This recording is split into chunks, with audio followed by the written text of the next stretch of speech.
Sebenarnya frekuensi yang paling dominan itu muncul dari identitas lama yang ada di dalam bawah sadar kita. Jadi dibenerin dulu dirinya. Makanya ini satu ranah dengan omongan dari Sang Pencipta yang dia bilang, kalau kamu ingin merubah takdirmu, maka rubahlah dirimu sendiri.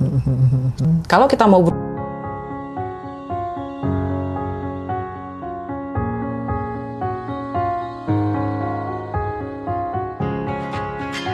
salam kenal. ya. Kita first time ya ketemu di sini.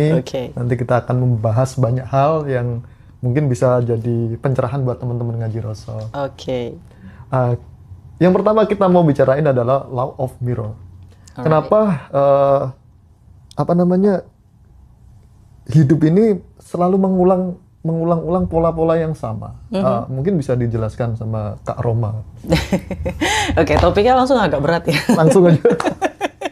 Jadi gini, sebenarnya Law of Mirror ini mungkin saya bukan salah satu sih, mungkin satu-satunya yang membahas lebih dalam soal Law of Mirror. Law of Mirror ini salah satu ilmu yang benar-benar luar biasa dan mengubah titik poin hidup saya. Nah, dari Law of Mirror saya baru tahu kalau apa yang kita alami dari kegiatan, dari peristiwa, dari perasaan yang selama ini kita alami di masa lalu, bahkan di hari ini, itu menciptakan trauma. Nah, trauma ini dominan di dalam identitas lama kita di alam bawah sadar. Oh gitu? Yes. Dan ini mempengaruhi apa yang kita lakukan, apa yang kita rasakan, dan apa yang kita pikirkan, Mas. Contoh, kenapa orang baik selalu tersakiti? Kenapa? Law of Mirror bekerja di sini, Mas. Biasanya orang baik itu cenderung ya merasa semuanya itu tanggung jawab mereka. Mereka cenderung merasa tertekan. Nah, kecenderungan ini menghasilkan energi negatif. Energi negatif ini ketika selalu berulang, mereka akan masuk ke dalam identitas lama yang ada di bawah alam bawah sadar. Yes. Dan alam bawah sadar ini sangat dominan. Misalnya nih Mas nafas, sadar nggak? Nggak sadar. No, you are not. Kamu nggak sadar sama sekali, right? Mas nggak akan sadar. Kalau sadar mati soalnya. Masuk. Jadi ketika seseorang itu secara nggak sadar, mereka terpengaruh oleh identitas lama ini. Jadi misalnya pun mereka bilang, aku ingin sukses. Tapi di dalam identitas lamanya, mereka takut. Mereka takut bermimpi karena mereka terlahir nih, misalnya kayak saya. Saya terlahir di keluarga yang, mohon maaf, saya miskin. Saya nggak menyalahkan orang tua, saya udah move on, saya udah memaafkan, udah nggak ada dendam sama sekali. Dan keluarga saya juga dulunya memang bukan keluarga yang harmonis kayak gitu ya Mas ya. Cuman semakin saya mempelajari ilmu energi, di situ saya sadar mereka tidak bersalah. Mereka juga terpengaruh dari orang tua. Mereka adalah seorang anak sebelumnya. Nah, kekurangan orang tua saya adalah mereka tidak tahu bagaimana cara memutuskan karma itu. Yes, kalau misalnya orang lain bilang karma, kalau saya bilangnya Law of Mirror. Karena Law of Mirror ini terlalu detail dan lebih mudah dipahami. Kayak gitu Mas. Dan banyak nih orang yang merasa heran, kenapa mereka itu selalu ketemu dengan orang-orang yang mempunyai masalah sama. Right, itu betul. Kenapa ya? Jadi sama kayak tadi, identitas lama ini nih, ya Mas ya, kan tersimpan nih di dalam alam bawah sadar kita, right? Nah, nervous system kita Mas, ini nih yang paling krusial banget. Guys, nervous system menyukai hal-hal yang sama dengan apa yang kamu rasakan di dalam diri kamu. Hal-hal serupa, misal kamu takut untuk ditinggal, maka kamu akan bertemu dengan orang yang akan meninggalkan kamu. Kamu akan dibohongi, kamu akan dikhianati. Itu adalah Law of Mirror. Ngeri nggak Mas? Itu ngeri. Yes. Sampai sejauh itu ya? Sampai sejauh itu. Jadi kalau misalnya nih kita terlahir di keluarga miskin. Mas kebayang nggak? Ketika kita terlahir di keluarga miskin, kita nggak pernah tahu rasanya duduk di sofa mahal. Kita nggak pernah tahu rasanya tidur di tempat tidur yang bagus. Kita nggak pernah tahu pendidikan yang bagus di luaran sana. Kita nggak pernah tahu. Jadi realita kita itu semuanya tentang hal-hal yang negatif. Makan harus kerja dulu. Makan nggak bisa 3 kali sehari. Makan seadanya. Bagaimana dia bisa membayangkan yang baik-baik? Dan selama dia hidup, dia membayangkan hanya identitas lamanya. Jadi kalau misalnya ya Mas ya, sebenarnya dunia ini agak sedikit kejam, tapi mereka nggak kejam. Hebatnya Allah Subhanahu Wa Taala tuh Aku suka hukum frekuensi. Agak sedikit kejam, tapi nggak kejam. Enggak. Bisa dijelaskan? Karena ada jalan keluarnya, Mas. Oh ya. Yes. Ada win-win solution ya? Yes. Okay. Misalnya nih Mas, kita ambil contoh ya Mas. Di bumi ini ada hukum gravitasi, right? Iya. Yeah. Semuanya adil, right? Semuanya adil, semuanya dapat hukum gravitasi. Nggak ada, kita bukan bicara soal moral. Semesta ini tidak bekerja dengan hukum moral. Siapa yang baik maka dia luar biasa, enggak. Siapa yang mengerti soal hukum frekuensi maka dia hebat. Jadi misalnya nih kita ambil contoh ya Mas ya. Hukum frekuensi itu berbicara tentang energi.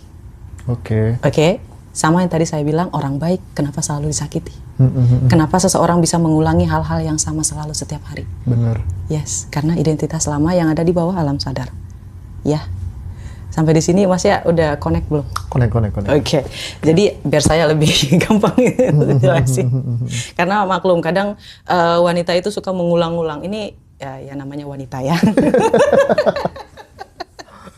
Jadi kalau orang ini depannya tidak bilang, iya saya paham Mbak. Jadi kita ngerasa kayak mana gitu kan, dominan perasaan kayak gitu ya Mas ya. Oke, sampai di mana tadi? Itu kan? Connect dalam ke alam bawah sadar kita. Iya betul. Jadi karena semesta ini bekerja dengan hukum frekuensi yang kita sampaikan kepada semesta, mereka saling tarik-menarik dengan frekuensi yang sama. Mungkin semua motivator, semua praktisi ilmu juga mengatakan hal yang sama, right? Tapi sebenarnya frekuensi yang paling dominan itu muncul dari identitas lama yang ada di dalam bawah sadar kita. Jadi dibenerin dulu dirinya. Makanya ini satu ranah dengan omongan dari Sang Pencipta yang dia bilang, kalau kamu ingin merubah takdirmu, maka rubahlah dirimu sendiri. Itu betul Mas. Dirubah dulu di dalam dirinya. Kalau nggak akan bisa. Sudah diterangkan juga ya? Yes, kalau nggak akan bisa sama sekali. Bukan karena dia miskin ya, bukan karena dia malas, bukan karena dia tidak berpendidikan, enggak. Tapi karena tidak mau berusaha untuk merubah sesuatu yang sudah ada di dalam dirinya. Oke. Lalu bagaimana hukum cermin bekerja dalam relasi dan kehidupan?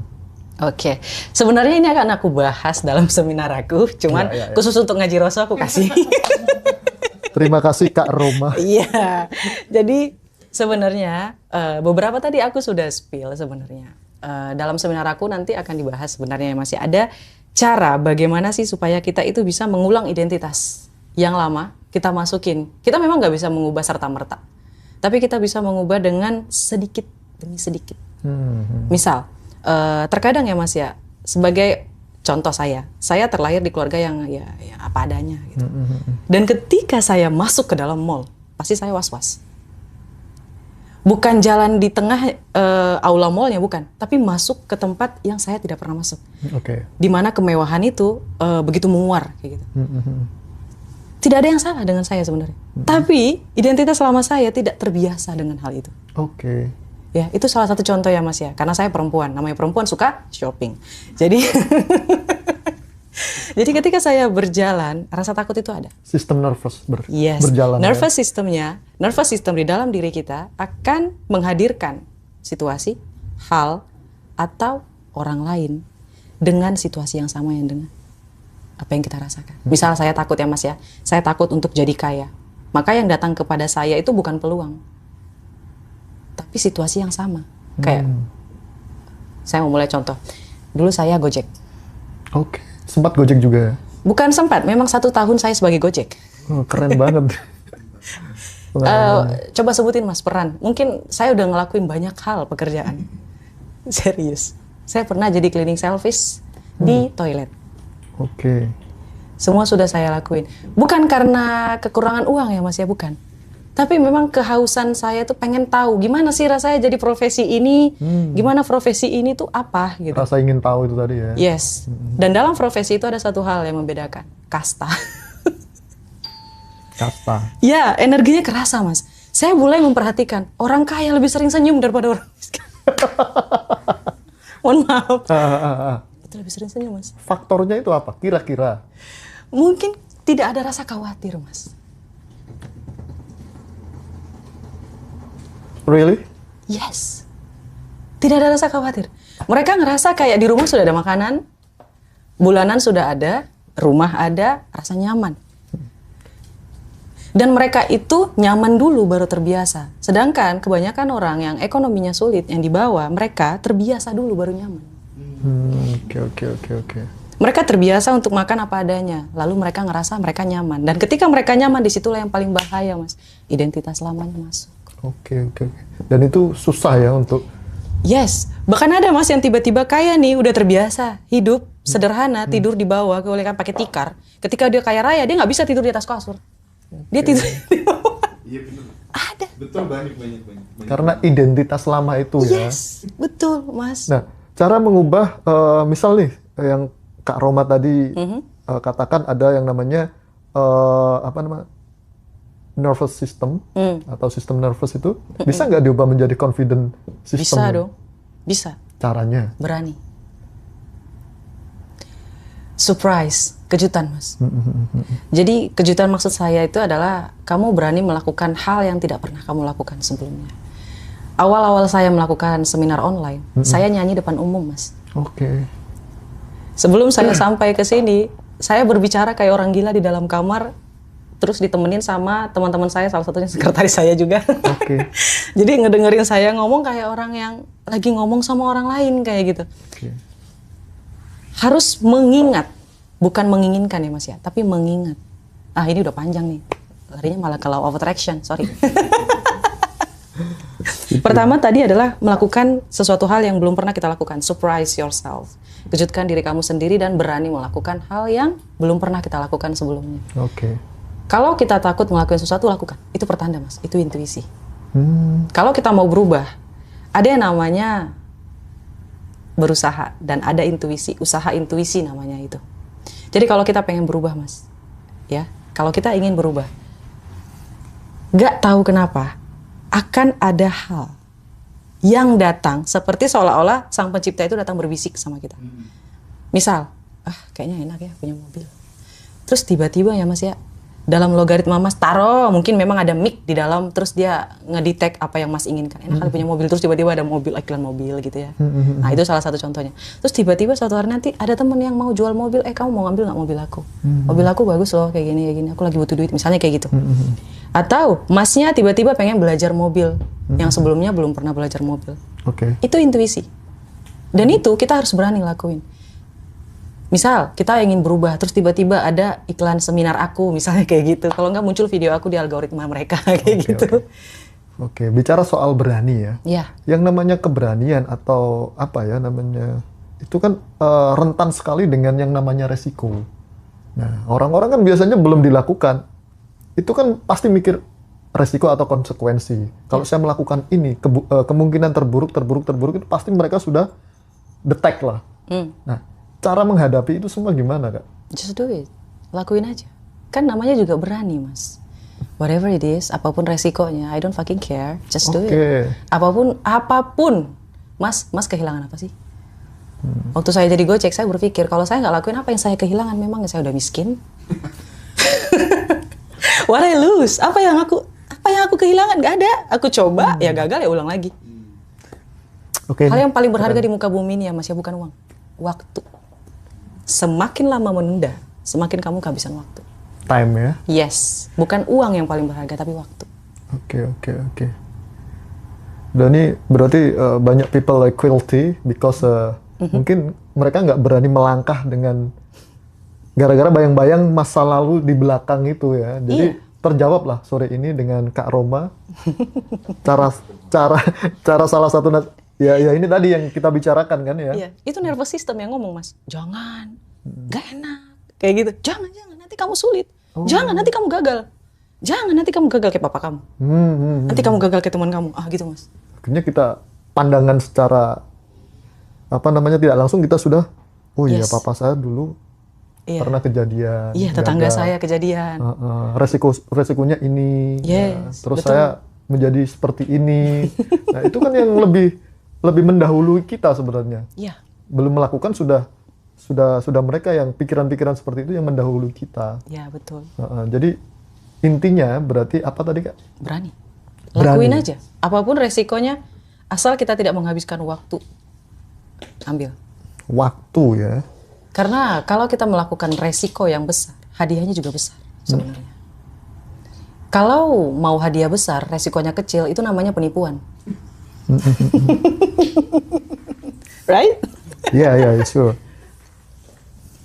Apakah orang yang sering menyakiti kita itu sebenarnya membawa pesan bagi diri kita, Kak? Yes. Ya. Kan frekuensi bermain. Mereka itu terundang datang ke kita. Karena memang kita tidak menyukai diri kita. Kita tidak merasa layak untuk dihargai. Kita tidak merasa layak untuk dihargai. That's why. Itulah kenapa mereka datang kepada kita. Mereka datang itu sebenarnya pesan dari semesta. Hey, love yourself. Cintai diri kamu sendiri. Maka orang-orang, gini loh Mas, kalau kita nggak mau berubah, orang di sekitaran kita tidak akan berubah. Oke. Sama sekali. Yes. Berarti kita yang harus berubah duluan kan gitu ya? Iya Mas, realitas kita itu berubah ketika kita berubah. Bukan kita berubah, realitas kita berubah. Enggak. Kebalik. Orang anggapnya dunia berubah dulu. Oh aku sukses dulu, maka aku bahagia. Oh aku punya uang dulu, maka aku bahagia. Enggak kayak gitu. Kita bahagia dulu, biar rezekinya lancar. Kita bahagia dulu, biar kita lebih awet muda. Biar kita lebih sehat. Biar orang-orang ikut bahagia dengan melihat senyuman kita, bahagia kita. Tapi kalau mukanya murung, lalat aja takut ya. Aduh. Oke Kak, kira-kira nih, sampai kapan pola hidup kita yang selalu berulang-ulang ini akan berhenti? Selamanya. Jahat ya Mas ya? Selamanya. Kalau kita tidak berani melangkah, bahkan 1 sentimeter aja, maka selamanya kita akan di situ. Kalau kita nggak berubah dari umur 30, umur 30 adalah dampak dari umur 20. Umur 40 adalah dampak dari 20 ke 30. Kalau misalnya yang nonton ini umurnya sudah 30 sampai 40 atau 50 dan tidak memilih untuk berubah, maka that's it. Di 60 dia akan menyesal. Tapi kalau umur 60 dia masih mau berubah, maka hidupnya berubah. Tapi ketika umur sudah matang, yang mereka cari bukan lagi harta benda Mas, tapi kenyamanan, kebahagiaan, kayak gitu. Dan ini bisa digunakan. Ketika seseorang melakukan law of mirror Mas, gila itu luar biasa Mas. Bahkan pasangannya, temannya, tetangganya, semuanya itu ikut bahagia ngeliat dia. Oke. Kalau melakukan itu ya dampaknya luar biasa. Berarti kita berguru pada yang sudah berlalu. Yes. Untuk jadi lebih baik, lebih confident, lebih berani untuk menghadapi dan mengambil semua kesempatan yang mungkin kita bisa dapat. Iya. Kalau misalnya masih sedikit bingung, bisa ditulis di dalam kertas. Ini saran aku kalau misalnya teman-teman yang ada di luaran sana mau belajar tentang law of mirror, teman bisa ambil kertas. Apa yang paling dominan di dalam pikiran kita? Apa yang sering kita alami? Mana yang lebih dominan? Apakah kita dominan gagal atau sukses? Bagaimana kisah percintaan kita? Lebih sering ditinggalkah, dikhianatikah, diselingkuhikah? Bagaimana pertemanan kita? Apakah kita berada di lingkungan toksik atau tidak? Itu bisa dilihat. Kalau misalnya lingkungannya toksik, terus sering ditinggalkan selingkuh, terus keluarga nggak baik, terus rezekinya seret, coba lihat, look at yourself, lihat dirimu sendiri, berarti ada yang salah di situ. Berarti ada yang harus diperbaiki. Dan itu harus diruntut Mas. Dan saya memang pendukung jurnal tangan. Saya tidak mendukung jurnal untuk tulis di HP atau di tablet. Oke. Karena ketika kita menulis ya Mas ya, buku itu dari kertas ya Mas ya. Kertas itu hanya satu-satunya kalau nggak dari bambu, dari kayu. Benar. Dan itu ciptaan langsung dari sang pencipta. Dan itu mengeluarkan energi. Oke. Ya, dan kita, itu pertama. Yang kedua, kita jauh dari gadget. Itu lebih ke relaksasi. Ketika kita menjauhkan gadget sebentar, kita fokus untuk menulis hanya kita dan diri kita, ini lebih kayak me time. Waktu untuk diri kita sendiri terus kita nulis, tenang, hampa, dan ini dilakukan 15 menit juga cukup. Ketika pagi hari sesudah sholat subuh dan atau ketika malam sebelum tidur. Mungkin awal-awal para penonton nulisnya mungkin tentang keluh kesah gitu ya Mas ya. Tapi perlahan, lama-lama kelamaan mereka akan menulis apa yang mereka inginkan. Bukan keluh kesah lagi ya? Enggak. Karena ada unsur yang natural tadi. Karena udah lepas. Di jurnalnya udah lepas Mas. Oke. Udah tenang. Nah ketika tenang dia mulai berpikir, enak kali ya pulpennya belinya yang mahal. Enak kali ya bukunya yang mahal. Enak kali ya AC-nya yang lebih ini biar enak gitu, nyaman nulis gitu loh Mas. Jadi kayak secara natural kayak naik kayak gitu. Oke. Kita kan dari tadi bicara apa namanya, sesuatu yang sudah berlalu atau guru masa lalu. Nah, sekarang yang jadi pertanyaan, antara musuh dan guru lebih jujur mana? Musuh. Musuh. Musuh dan Yes. guru lebih jujur mana? Lebih jujur musuh. Baik. Musuh ini yang mana dulu nih Mas? Trauma? Kalau trauma, yes. Mas bisa lihat dari bagaimana respon orang lain. Sebenarnya bagaimana diri kita di dalam ini bisa kita lihat dari bagaimana kita direspon sama orang lain.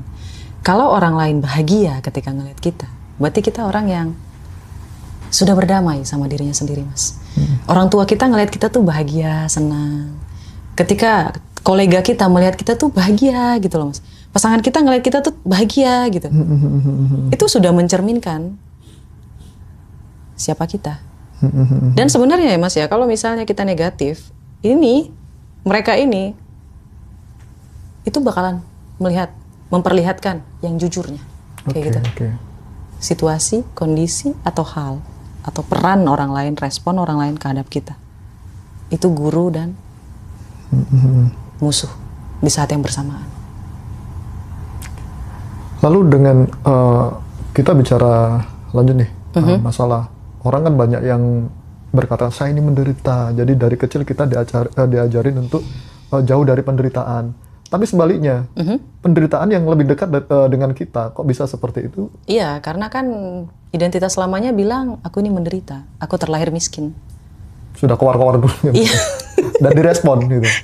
Mungkin seperti itu. Yes, dan nervous systemnya itu nggak suka kalau dia kaya. Oh. Mas, otak kita itu adalah sahabat kita. Dia akan melakukan apapun agar kita merasa nyaman. Dia menganggap apa yang sudah selama ini kita alami dan kita merasa nyaman, itu adalah hal yang membuat kita nyaman. Mereka nggak peduli itu buruk atau baik. Nggak peduli. Yang penting nyaman. Yang penting nyaman. Meskipun itu tidak nyaman bagi misal pasangannya. Yes. Yang penting kita lakukan, yang penting kita nyaman. Otak kita yang menganggap nyaman, Man. Sebenarnya kita nggak nyaman. Tadi, seperti awal saya katakan, mereka terbiasa lalu nyaman. Ada dua orang yang berbeda, Mas. Mereka terbiasa lalu nyaman atau nyaman dulu baru terbiasa. Kalau saya mulai melangkah dari nyaman dulu baru terbiasa. Saya melatih diri saya untuk nyaman berkata kepada diri saya cantik. Saya pintar. Saya bisa, saya hebat, saya sukses. Setiap hari. Meskipun kali itu saya masih Gojek. Nggak peduli. Terus kalau sudah seperti demikian, apa bedanya dengan keakuan? Keakuan? Keangkuhan? Keakuan? Keakuan. Keakuan itu orang yang apa ya, yang merasa lebih kan, oh ini loh aku, oh ini loh aku. Itu apa bedanya? Berbeda, Mas. Kalau misalnya keakuan. Gini, kalau misalnya seseorang merasa keakuan dan dia tidak merugikan orang lain, it's okay. It's okay ya? It's okay. Nggak ada yang salah di situ. Bahkan teman aku, Mas percaya nggak? Ini aku bawain teman aku salah satu contoh ya. Semenjak SMP dia selalu bilang, saya akan menikah dengan bule. Saya akan menikah dengan bule. Saya akan menikah dengan bule. Serius, dia menikah dengan bule. Orang kaya pula. Oke. Selalu, Mas. Dan Mas tahu yang paling luar biasanya apa lagi? Kalau orang bilang, itu namanya angkuh. Yes, dia angkuh. Bahkan ketika ada seseorang, ya Mas ya, yang nembak dia akan datang bilang, sorry ya, maaf, aku sukanya sama bule, aku nggak suka sama kamu. Keren. Apakah itu salah? Enggak. Kalau dari kacamata saya, gitu ya Mas ya, enggak, itu nggak salah. Selagi tidak merugikan orang lain. Kan membela diri sendiri. Yes. Dia hanya membuat boundary. Kayak gitu loh, Mas. Dan omongan orang lain tidak akan berpengaruh dengan frekuensi yang Mas sampaikan melalui otak. Kayak gitu. Oke. Lalu apa yang pelajaran yang hanya bisa datang lewat penderitaan, bukan lewat kenyamanan? Penderitaan. Apakah ada pelajaran semacam Ada itu? dong. Ada ya? Ada dong. Kita nggak akan tahu kita merasa bahagia kalau kita nggak ngerasa menderita dulu. Harus menderita dulu. Mas tahu nggak bedanya lapar sama kenyang? Kalau lapar, karena belum ada isinya. Sakit nih. Kalau kenyang? Kalau kenyang ya, ini sudah penuh, sudah merasakan kenyamanan. Kenyang dulu atau lapar dulu? Lapar dulu. Yes. Nggak apa-apa, habiskan kegagalan kamu biar nanti bisa ngerasain sukses. Itu betul kok, Mas. Jadi menderita dulu nggak apa-apa, nggak masalah. Makanya tadi saya bilang, saya kehilangan apa? Apa yang saya kehilangan? Nggak ada. Saya udah miskin. Ya udah menderita aja sekali-sekali. Yang penting saya nyoba dan saya nggak mau menyerah. Karena saya yakin saya akan duduk di tempat yang saya seharusnya. Kayak gitu. Itu keakuan, yes. Apakah orang bermasalah? Nggak peduli. Penting saya nggak ngerugiin. Lalu apa yang menjadi ciri-ciri orang yang sudah lulus dari penderitaan? Mungkin ada ciri-ciri tertentu yang kita bisa lihat. Ada Mas, ada. Yang paling pertama itu adalah senyumnya. Kalau senyum kayak saya ini? Hampir, masih sedikit. menderita lah ya. Sedikit lagi Mas, 80%. Karena Masnya nggak percaya. Oh gitu. Yes, nggak percaya. Apa yang saya nggak percaya? Karena mungkin gini loh Mas, frekuensi ini kita nggak bisa lihat. Tapi kita percaya sama frekuensi elektromagnetik. Kita percaya soal wifi, internet, tapi kita nggak percaya frekuensi. Kenapa? Karena kita nggak bisa lihat. Oke. Padahal kita dikasih router loh Mas. Ya. Wifi itu memang kita bisa lihat ya. Ya, wifi ada routernya. Kita routernya mana? Otak. Dan itu kita nggak bisa lihat dengan mata, Mas. Mas bisa lihat energi itu dari pertama, perkataan orang lain, tindakan orang lain, pembawaan orang lain, dan keputusan. Bagaimana cara dia mengambil keputusan. Biasanya, Mas, orang-orang yang berenergi rendah, mereka itu sering menunda, mereka itu takut, mereka itu overthinking, dan mereka, mohon maaf, malas untuk berubah. Malas untuk berubah. Iya. Karena mereka udah terbiasa lalu nyaman. Karena ngerasa nggak akan bisa ada kesempatan datang, voila ada keajaiban, mereka nggak percaya. Nggak percaya ya? Yes. Bahkan ada, misal nih ada seseorang yang sudah berusaha mati-matian, tapi hasilnya cuma segitu-gitu aja. Nah, itu mungkin kakaknya bisa ngasih clue-clue lah. Untuk kenapa kok bisa seperti itu? Mungkin ada jalan keluar atau gimana? Ada Mas. Energi. Mereka berbeda secara energi. Kayak gini loh Mas. Hidup ini isinya cuma ujian. Kalau misalnya ujian ini membuat kita trauma, maka identitas lama kita tidak akan pernah bisa berubah, malah bertambah traumanya. Tapi ketika kita diuji, kita masih bisa senyum, kita bisa ikhlas.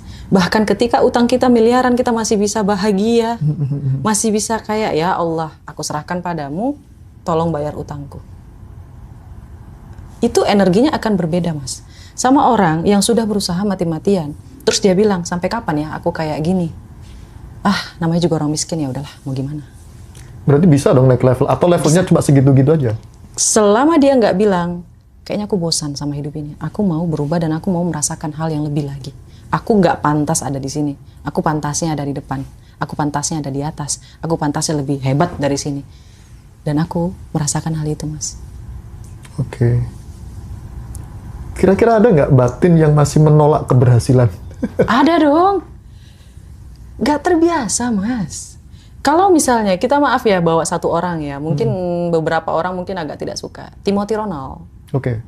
Dia pernah mengeluarkan statement, cobalah kopi 80.000 di hotel lobby. Di lobby hotel. Banyak orang yang skeptis. Banyak orang yang menolak pernyataan itu. Tapi aku setuju. Baik. Bagaimana ceritanya kita tahu kain sutra kalau kita nggak megang? Oke. Bagaimana kita tahu sesuatu hal kayak begitu bentuknya kalau kita nggak tahu hal itu ada? Kita merasa kita tidak mampu menjadi kaya karena selama ini kita ada di environment miskin, Mas. Dan itu jadi sekat ya? Yes, ibaratnya kayak kita tuh kalau bisa diputar ulang, ini kayak katak dalam tempurung. Dia tidak bisa melihat hal yang orang lain lihat. Itulah yang membuat dia merasa dia akan miskin selalu, Mas. Dia ngerasa dia nggak bisa. Karena dia nggak ngelihat. Coba, berani. Yang tadi saya sampaikan. Dan keberanian itu, Mas, disukai oleh keberuntungan. Besok aku beli limosin dah. Nah, nggak usah beli, Mas. Coba aja dulu. Kan bisa, 1 jam. Pegang-pegang. Oke, berarti itu sebenarnya sangat penting ya bagi alam bawah sadar kita ya? Penting. Biar kita bisa mengingat. Kalau orang lain mengatakan law of attraction itu menginginkan, kalau saya mengingat, Mas. Oh. Kalau Mas menginginkan, masih ada rasa skeptis, masih ada ekspektasi, masih ada keinginan, masih kayak berharap kayak gitu. Tapi kalau mengingat, itu ibarat kayak kita itu mengingat kita sedang naik mobil, mengingat kita sedang masuk ke dalam rumah impian kita mengingat kita memiliki anak, kita mengingat kita pasangan kita yang bagus banget kayak gitu. Kita mengingat, bukan menginginkan. Ketika masih yang mengingat, kita nggak lagi berekspektasi karena kita tahu kita punya. Oke. Berbeda ya Mas, beda banget kalau menurut aku. Oke. Berarti itu penting ya buat treatment untuk diri kita sendiri ya. Penting ingat. banget. Ingat, oh ya ada mobil yang namanya Lamborghini. Oh iya, ada bule cantik. Diingat-ingat apa yang kita inginkan gitu. Yes, bahkan di print loh Mas. Oh. Tempel. Tempel dimanapun Mas. Bahkan kalau ada yang jual replika McLaren, beli. Pernah mengalami sampai tempel-tempel gitu? Aku foto. Tempel iya. Kalau tempel mungkin karena terlalu gede, dia butuh waktu. Dan memang saya belum pantas untuk punya itu. Karena rumah sekarang masih belum ada garasinya. Bagaimana ceritanya saya mau punya mobil tapi nggak ada garasi? Sama, kayak gitu. Kalau kamu mau mobil, siapin garasi. Belajar naik mobil.